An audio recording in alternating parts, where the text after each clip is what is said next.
ଯୁକ୍ତ 2 ରେଜଲ୍ଟ ପ୍ରକାଶ ପାଇବ ଏହି ତାରିଖରେ। ଏନେଇ ସରକାରଙ୍କ ତରଫରୁ ଜାରି ହେଲା ଏକ ବଡ଼ ଘୋଷଣା। ଆପଣ ଜାଣିଛନ୍ତି ଏବେ ମେଟ୍ରିକ୍ ରେଜଲ୍ଟ ପ୍ରକାଶ ପାଇବା ପରେ ଯୁକ୍ତ 2 ଛାତ୍ରଛାତ୍ରୀ ଚାହିଁ ବସିଛନ୍ତି ସେମାନଙ୍କର ଫଳାଫଳ କେବେ ସୁଦ୍ଧା ପ୍ରକାଶ ପାଇବ। ଏହାକୁ ନଜର ରଖି ସରକାର ଦେଲେ ବଡ଼ ସୂଚନା, ଯାହାକି ଆର୍ଟ୍ସ, କମର୍ସ, ସାଇନ୍ସ ଏମିତିକି ଭୋକେସନାଲ ଛାତ୍ରଛାତ୍ରୀଙ୍କର ପ୍ରକାଶ ପାଇବ ରେଜଲ୍ଟ। ଜାଣିବା ସମ୍ପୂର୍ଣ୍ଣ ଅପଡେଟ୍ ତା ପୂର୍ବରୁ ଭିଡ଼ିଓକୁ ଲାଇକ୍ କରନ୍ତୁ। ସବସ୍କ୍ରାଇବ୍ କରିନଥିଲେ ଏବେ ସବସ୍କ୍ରାଇବ୍ କରି ପାଖରେ ଥିବା ଘଣ୍ଟି ଚିହ୍ନକୁ ଦବାଇ ଦିଅନ୍ତୁ। ଆସନ୍ତା 20 ତାରିଖ ସୁଦ୍ଧା ଯୁକ୍ତ 2 ପରୀକ୍ଷା ଫଳ ପ୍ରକାଶ କରିବାକୁ CHSE ଲକ୍ଷ୍ୟ ରଖିଛି। ତେବେ ଏହି ପରୀକ୍ଷା ଏବେ ଚୂଡ଼ାନ୍ତ ପର୍ଯ୍ୟାୟରେ ରହିଛି।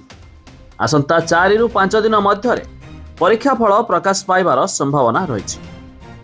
ସୂଚନାଯୋଗ୍ୟ ଯୁକ୍ତ 2 ପରୀକ୍ଷା ଫେବୃଆରୀ 18 ତାରିଖରୁ ଆରମ୍ଭ ହୋଇ ମାର୍ଚ୍ଚ 28ରେ ଶେଷ ହୋଇଥିଲା। ତେବେ ମେ 1 ତାରିଖ ସୁଦ୍ଧା ଖାତା ଦେଖା ଶେଷ ହୋଇଛି। ଗ୍ରୀଷ୍ମ ପ୍ରଭାବ ପାଇଁ ଖାତା ଦେଖାରେ ସାମାନ୍ୟ ବିଳମ୍ବ ହୋଇଥିବାରୁ ପରୀକ୍ଷା ଫଳ ପ୍ରକାଶରେ ମଧ୍ୟ ବିଳମ୍ବ ହୋଇଛି ବୋଲି ଜଣେ ଅଧିକାରୀ କହିଛନ୍ତି।